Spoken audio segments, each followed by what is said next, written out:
Shalom Bapak Ibu Saudara yang sekasihan Tuhan. Puji nama Tuhan, saya dan saudara masih ada sebagaimana kita ada sampai pada saat ini. Baiklah Bapak Ibu, sebelum kita mendengarkan sabda kebenaran daripada firman Tuhan, mari kita bersatu dalam doa. Bapa yang di surga, Allah yang kami kenal sebagai Tuhan dan Juru Selamat dalam kehidupan kami, biarlah hidup kami semakin hari, kami semakin mengenal Tuhan, semakin hari kami semakin mengandalkan Tuhan, dan semakin hari kami semakin hidup menyatu dan bersatu dengan Tuhan, dan hidup kami selalu bertujuan sama dengan apa yang Tuhan mau Tuhan lakukan di kehidupan kami. Bapa, pada saat ini kami serahkan sabda kebenaran daripada firman-Mu, ya firman-Mu menjadi kekuatan dan landasan dalam hidup kami. Hanya di dalam nama Tuhan Yesus kami telah berdoa dan mengucap syukur. Haleluya, amin. Bapak Ibu Saudara yang sekasihan Tuhan, saya tahu bahwa setiap hidup kita, pribadi lepas pribadi kita, pasti mempunyai suatu tujuan. Kita pasti mempunyai suatu harapan, kita pasti mempunyai suatu keinginan. Kenapa kita lakukan dan kenapa kita buat. Salah satu contoh kenapa kita harus bekerja dan kenapa kita berusaha untuk memenuhi kebutuhan hidup kita sehari-hari. Itu ada suatu tujuan bahwa supaya apa? Ketika kita lapar, perut kita menjadi kenyang, dan ketika kita tidak punya uang, kita bisa membelikan sesuatu ketika kita bekerja dan berusaha untuk mendapatkannya. Itu artinya kita memiliki suatu tujuan. Demikian juga hal yang hidup kita dalam Tuhan. Hidup kita di dalam Tuhan adalah sebagai orang yang percaya, kita harus memiliki tujuan hidup kita di dalam Tuhan. Coba kita lihat di dalam 1 Kejadian pasal yang ke-27 sampai dengan yang ke-28. Di sini sangat jelas mengatakan kepada kita bahwa maka Allah menciptakan manusia itu menurut gambarnya, menurut gambar Allah diciptakannya dia, laki-laki dan perempuan diciptakannya mereka. Allah memberkati mereka, lalu Allah berfirman kepada mereka, beranak cuculah dan bertambah banyak, penuhilah bumi dan taklukkanlah itu, berkuasalah atas ikan-ikan di laut dan burung-burung di udara dan segala binatang yang merayap di bumi. Bapak Ibu Saudara yang sekasihan Tuhan, Tuhan memiliki tujuan khusus untuk kita. Yang pertama, kita menjadi seorang pengusaha. Atau yang pertama adalah Tuhan ingin kita menjadi pemimpin. Tuhan ingin kita menjadi suatu kepala. Tuhan ingin kita berkuasa, yaitu atas ikan-ikan di laut, bahkan atas semua yang ada di muka bumi. Artinya Tuhan menjadikan kita suatu hal yang sangat-sangat spesial. Oleh karena itu Bapak Ibu Saudara yang sekasihan Tuhan, di dalam Tuhan kita harus memiliki suatu tujuan. Kenapa kita atau saudara percaya kepada Tuhan? Pasti ada satu tujuan yang Bapak Ibu inginkan sehingga Bapak Ibu percaya kepada Tuhan.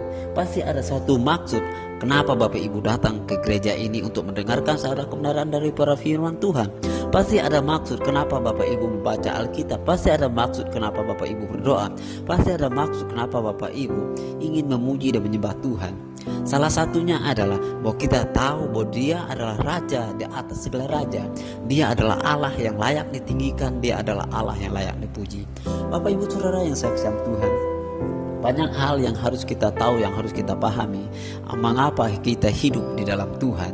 Ketika kita menemukan atau ketika kita mendengar kata Tuhan, kita harus tahu bahwa Dia adalah Raja.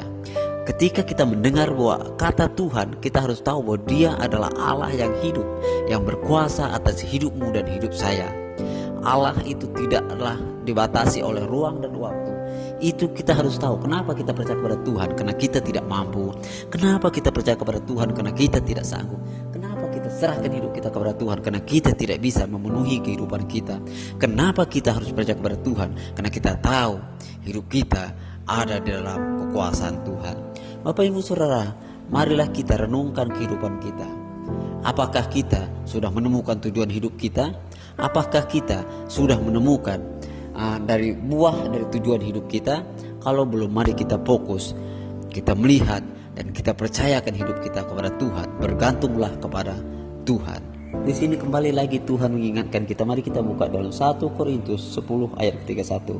Aku menjawab, jika engkau makan atau jika engkau minum atau jika engkau melakukan sesuatu yang lain, lakukanlah semuanya itu untuk kemuliaan Allah. Jelas tujuan hidup orang percaya adalah untuk memuliakan Tuhan. Jelas bahwa kehidupan orang percaya adalah untuk memuji dan menyembah Tuhan. Jelas kehidupan kita orang percaya adalah apapun yang kita lakukan, kita kembalikan kepada Tuhan. Kenapa? Karena Tuhan yang memberikan kekuatan untuk kita bisa melakukannya. Tuhan yang memberikan kita makanan untuk bisa kita nikmati. Tuhan yang memberikan kita napas untuk sehingga kita bisa hidup. Tuhan yang memberikan kepada kita uang sehingga kita bisa memberkati orang lain. Tuhan yang memberikan kita kesehatan, kekuatan sehingga kita bisa melakukan segala sesuatu untuk memuji dan memuliakan nama Tuhan. Bapak Ibu, oleh karena itu kita harus memiliki semangat, kita harus memiliki gairah, kita harus memiliki juang yang kuat di dalam Tuhan. Sehingga apa? Sehingga tujuan Tuhan dalam hidup kita bisa kita penuhi, bisa tercapai dan bisa terlaksana. Kenapa? Karena kita setuju dengan apa yang Tuhan katakan untuk saya dan saudara. Oleh karena itu, mulai pada saat ini, ingat tujuan hidup kita hanya untuk memuliakan Tuhan. Tujuan hidup kita hanya untuk memuji Tuhan. Tujuan hidup saya dan saudara hanya untuk melihat mujizat demi mujizat yang akan Tuhan buat, yang akan Tuhan lakukan, yang akan Tuhan laksanakan bagi kita. Baik dalam pekerjaan, baik dalam rumah tangga, baik dalam pendidikan, semuanya itu akan Tuhan buat. Sehingga tujuan hidup kita telah Tuhan atur, telah Tuhan setel bahwa kita akan menjadi apa, anak kita akan menjadi ini dan itu. Itu semua tidak lepas dari kendalinya Tuhan. Oleh karena itu, percayalah dan yakinilah bahwa Tuhan telah melakukan sesuatu yang baru, sesuatu yang ajaib untuk saya dan saudara. Dan selanjutnya mari kita lihat di dalam Kolose pasal yang ketiga ayat 17 sampai 23. Saya akan bacakan ayat firman Tuhan ini. Dan segala sesuatu yang kamu lakukan dengan perkataan atau perbuatan, lakukanlah semuanya itu dalam nama Tuhan Yesus sambil mengucap syukur oleh Dia kepada Allah Bapa kita. Lihat di sini Bapak Ibu, tujuan hidup kita adalah dan segala sesuatu yang kita lakukan, baik itu dalam perbuatan kita, baik itu dalam tingkah laku kita, baik itu dalam perkataan katanya, kita lakukanlah itu dengan ucapan syukur. Itu artinya ketika hidup kita memiliki tujuan di dalam Tuhan, kita akan memiliki sesuatu yang baru, sesuatu yang tidak bisa hilang, yaitu sukacita. Dan syukur kita itu kepada Tuhan akan terus berlanjut. Baik suka maupun duka, kita akan selalu katakan Tuhan itu baik. Baik ketika kita punya dan tidak punya, kita akan selalu katakan bahwa Tuhan Allah yang mencukupi dan Tuhan itu baik. Apapun yang terjadi dalam kehidupan kita, kita akan selalu mengatakan bahwa terpujilah nama Tuhan. Itu menunjukkan bahwa hidup kita gantungkan kepada Tuhan. Kenapa? Karena hanya Tuhan yang tahu apa yang akan terjadi dalam kehidupan saya dan saudara. Hanya Tuhan yang tahu apa yang akan Tuhan buat untuk kita. Kenapa? Karena Tuhan tahu yang terbaik bagi hidup saya dan saudara. Dan yang pertama Bapak Ibu, tujuan hidup kita adalah kita menjadi seperti Yesus. Artinya karakter kita seperti Yesus. Kita menjadi orang yang suka memberi, kita menjadi orang yang suka menolong, kita menjadi orang yang memiliki belas kasihan, dan kita menjadi orang yang suka berdoa, kita menjadi orang yang suka baca Alkitab, dan kita menjadi orang yang suka memuji Bapa kita, yaitu Yesus Tuhan kita.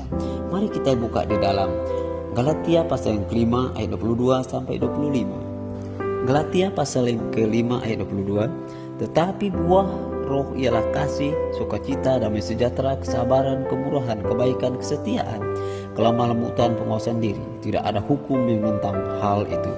Barang siapa memiliki Kristus Yesus, ia telah menyalibkan daging dengan segala hawa nafsu dan keinginannya. Jikalau kita hidup oleh roh, baiklah hidup kita juga dipimpin oleh roh. Di sini jelas bahwa tujuan utama hidup kita adalah memiliki buah-buah roh. Kenapa? Karena buah-buah roh itulah yang dimiliki Tuhan. Dia adalah orang yang sabar, dia adalah orang yang penuh kemurahan, dia adalah orang yang selalu memiliki kedamaian, dia adalah orang yang selalu memiliki sukacita, dan dia adalah Allah yang baik.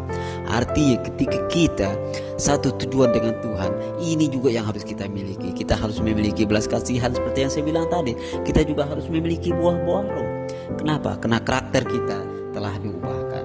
Karakter kita telah menjadi seperti Yesus, yaitu kita harus berpikir seperti Yesus, yaitu memiliki keyakinan seperti Yesus. Yesus ketika dia melihat orang sakit, dia katakan engkau sembuh, maka dia sembuh. Yesus ketika dia melihat orang kekurangan, dia bilang terpenuhilah kebutuhanmu, maka orang itu terpenuhi. Lihat bagaimana cara Yesus ketika apapun yang dia punya, sekecil apapun dia punya, dia mengucapkan syukur dan mujizat terjadi.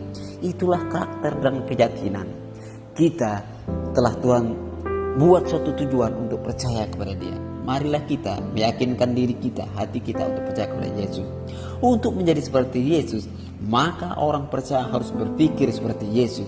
Dua langkah atau dua cara yang bisa kita buat adalah dengan berhenti berpikir untuk seperti anak kecil yang hanya mementingkan diri sendiri. Kita bisa lihat di dalam Roma 8 ayat 5, 1 Korintus 14 ayat 20, dan 1 Korintus 13 ayat 11. Kemudian yang kedua, dengan mulai berpikir matang, pikiran yang berfokus pada orang lain, bukan pada diri sendiri. Tidak menghentikan kepentingan sendiri, tetapi memperhatikan juga kepentingan orang lain. Itu juga bisa kita lihat di dalam Filipi pasal yang kedua ayat 3 dan 4. Artinya karakter kita, keyakinan kita, pikiran kita seperti Kristus, yaitu lebih mementingkan orang lain daripada diri kita. Kita lebih melihat apa menjadi kebutuhan orang lain. Kenapa? Karena kita tahu Tuhan terlebih dulu memenuhi kebutuhan kita. Maka ketika kita tidak punya pun, kita melihat orang, kita memiliki belas kasihan. Itulah tujuan utama orang percaya, adalah memiliki keyakinan seperti Yesus, bahwa kita harus percaya Tuhan Bapa kita akan sanggup memenuhi semua kebutuhan kita, sehingga kita juga sanggup menolong orang lain. Dan yang kedua, Bapak Ibu Saudara yang saya kasih Tuhan, kita juga harus memiliki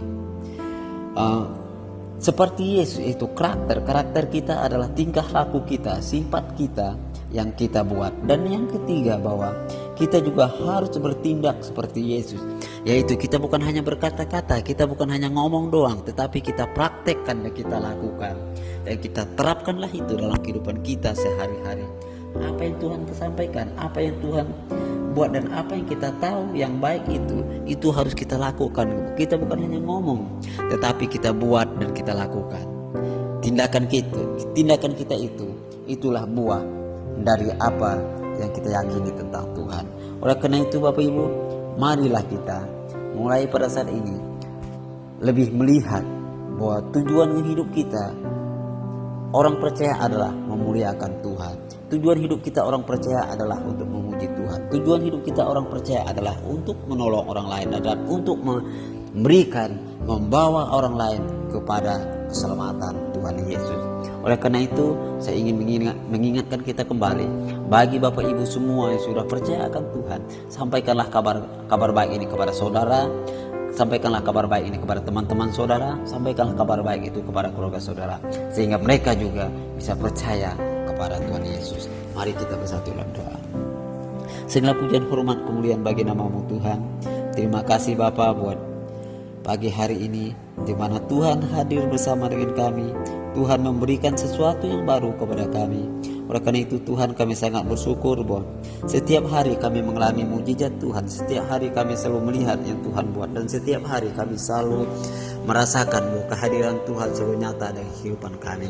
Bapa, pada saat ini kami serahkan ke tangan Tuhan itu semua sidang jemaat-Mu yang ada dalam ruangan ini.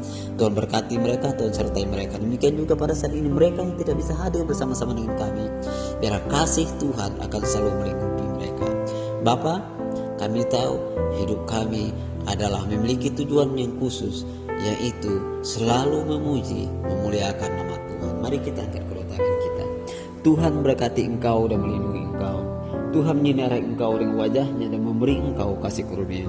Tuhan menghadapkan wajahnya kepadamu dan memberi engkau damai sejahtera. Pulanglah sidang jemaat dengan berkat Abraham, Ishak dan Yakub. Biarlah kedamaian, ketenangan, sukacita, bahkan kelembutan, bahkan hikmat Salomo akan selalu mengikuti kita mulai pada saat ini sampai Yesus datang yang kedua kali. Tuhan Yesus memberkati.